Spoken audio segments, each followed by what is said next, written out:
These are two identical Bambu Lab 3D printers, both printing the same toy tugboat we lovingly know as the 3D Benchy. But one of them is violating Bambu's terms of service. Can you tell which is which? I'll give you a hint. This one's in cloud mode, and this one is in developer mode. But they're both printing G-code generated and uploaded directly from Orcheslicer, something that hasn't been possible since January of 2025, when Bambu first introduced their authorization control firmware. Well, at least not without a middleware app called Bambu Connect that is somehow still in beta a year and a half later. It's possible now thanks to a new fork of Orcheslicer called Orcheslicer Bambu Lab. Or at least it was, until it got taken offline when Bambu threatened its developer with legal action. It's back now only because the community rallied behind the developer to show their support and stand up to the bully that is Bambu Lab. It's now being hosted on the GitHub repo of consumer activist Louis Rossmann, whose coverage of the situation you may have already seen. I want to provide some additional insight on the technical details that may not have already been covered, and actually try using the thing that's at the center of this all, the forbidden fork. But first, let me bring you up to speed in case this is the first you're hearing it.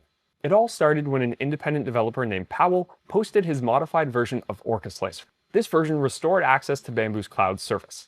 So for the first time in a long time, you could use your preferred slicer to control your cloud-connected printer. Something we all became accustomed to before Bambu pulled the rug and changed the rules. With the rollout of authorization control firmware, third-party software was no longer able to control cloud-connected Bambu Lab printers. At the time, this caused an uproar, because it seemed Bambu was changing the terms of service after the sale. Enshittification in action, the slow decline of personal freedoms in favor of corporate control. Of course, there was nothing forcing you to upgrade the firmware, and many people chose not to, freezing their machines in time, and some going as far as air-gapping them from the internet. Trust in Bambu Lab had been broken. That was further eroded by the particular clause in their terms of service that seemed to indicate that they reserved the right to stop your printer working altogether if it wasn't running the latest firmware.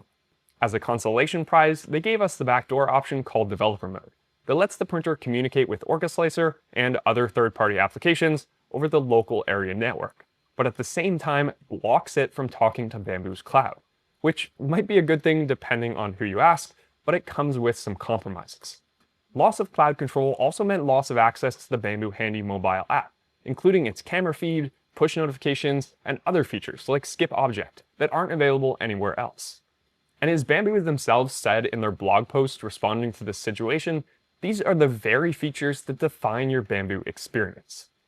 The release of Orcheslicer Bambu Lab restored hope that things could be returned to the way they once were, slicing an Orcheslicer and sending your jobs directly to the printer without the added hassle of some half-baked middleware. But as it started to grow in popularity, Bambu caught wind of it and promptly squashed it, or at least tried to. And they did so in the worst possible way, by threatening the developer with legal action. Here's the exchange between Powell and an unnamed representative of Bambu Lab.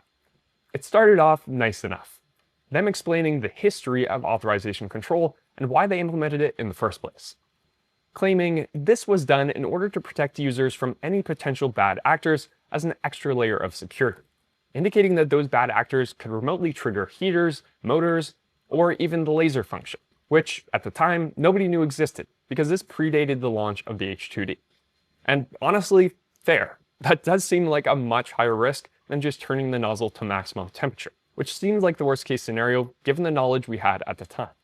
But later, in a blog post addressing this situation, they framed it differently, as a matter of service stability, rather than personal protection, stating, "We have documented incidents of service outages caused precisely by spikes in unauthorized traffic, overwhelming the servers and causing service disruptions affecting everyone." So it's unclear, as it has been to me all along, what they're trying to protect. Your printer or their cloud infrastructure, because they seem to give different answers depending on when you ask. If the risk is real and their concerns are valid, surely they could figure out a way to block this type of illicit activity server-side, rather than policing it client-side. But that's exactly what they do, and it's exactly how the system got cracked. Powell didn't have to reverse engineer any of Bambu's proprietary code in order to get access, contrary to their claims. They left the door wide open.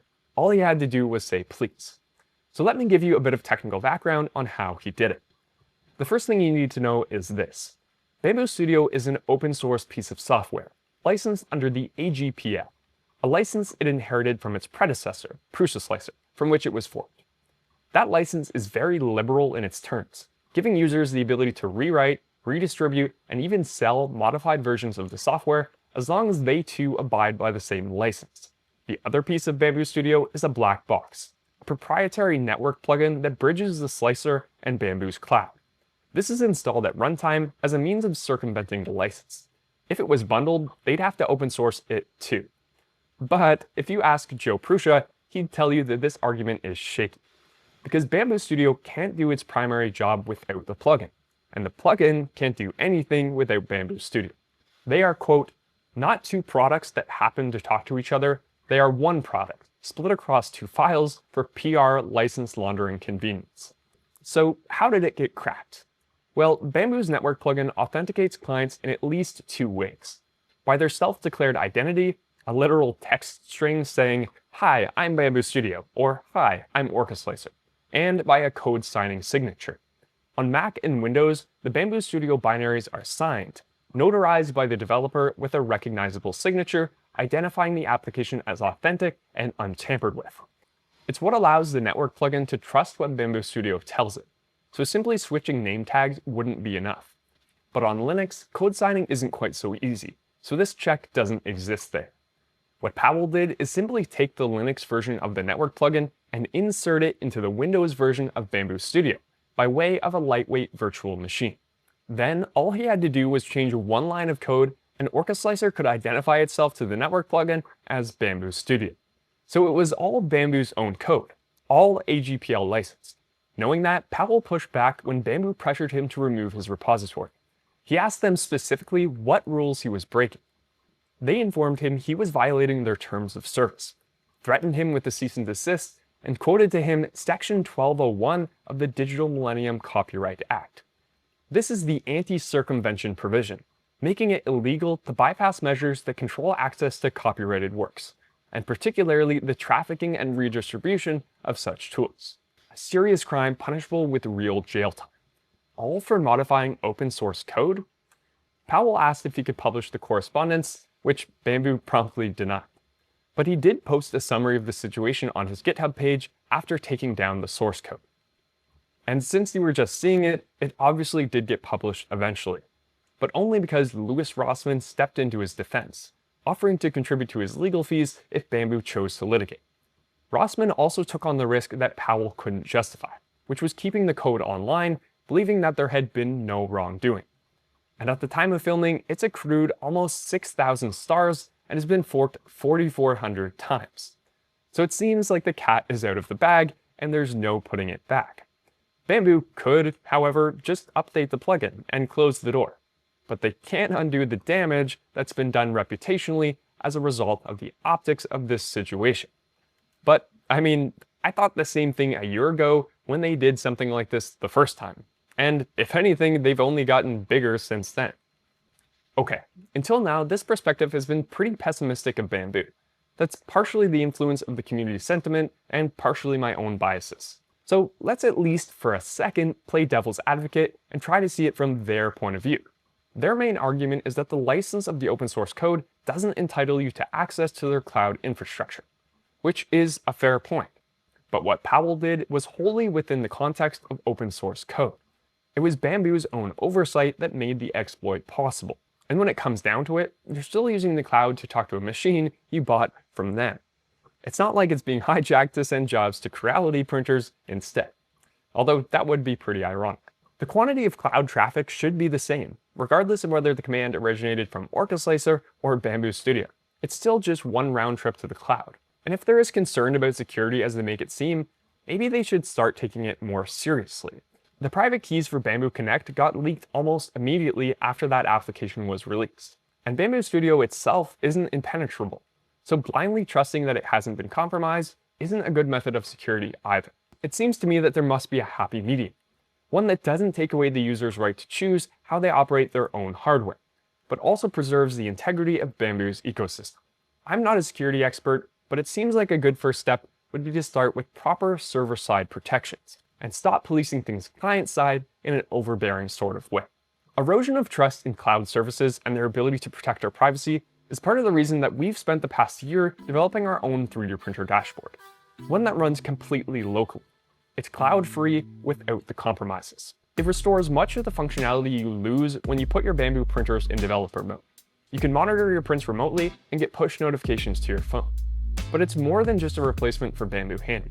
It's brand agnostic, so you can view all of your Bambu, Clipper, Octoprint, and Prusa-Link printers all from one screen. Watchtower has all the features of professional print farm software, like job queuing and order management. And we've just finished implementing 2 additional awesome features: spaghetti detection and auto ejection. Those are just a few of the things Watchtower can do. We'll be releasing it later this year, so join the mailing list at the link in the description if you want to be notified on launch. Anyways, I'd love to know what you think of this whole situation. Is Bambu Lab in the wrong here? Or do you think they're within their rights to request the takedown of this code? So there's been a pretty significant update to this story since I first filmed that original segment. It turns out Joe Prusa was right. Bambu's black box networking plugin shouldn't be an exclusion from the AGPL license after all, and the Software Freedom Conservancy agrees. So much so that they're launching an investigation into Bambu Lab and an initiative to reverse engineer their network plugin. According to a quote on their website, Bambu has been behaving badly for years and made multiple provably false public statements regarding the AGPL v3 and its requirements. The recent aggressive behavior towards Powell was a last straw for us.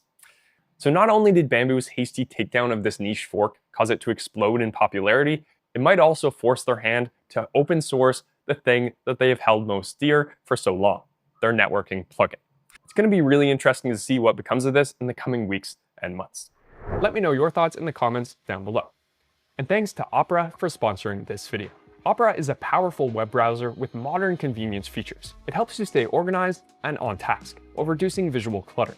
With features like tab islands and tab traces, it's easier to see where you've been and where you're going. Tab islands allow you to group tabs based on context. You can name them and color code them, making them easier to navigate, especially when you're juggling research, videos, shopping, work, or trip planning all at once. The most recent tabs you visited will be underlined with the tab traces feature. It's like a digital breadcrumb trail. Serious multitaskers can take advantage of split screen mode to view 2 pages at once. I use this all the time when I'm researching, writing, or compiling sources, without constantly switching tabs. But we can't have all work and no play. So while you're at it, take advantage of the video pop-out feature to keep your content playing while you work. Or if that's too distracting, use the built-in player to queue up some music from your favorite streaming service. With features like these, Opera is more than just a browser. It's a productivity tool. Visit the link in the description to try it out for yourself and see what it can do. Thanks for watching. My name's Taylor, this is YGK3D, and until next time, happy 3D printing.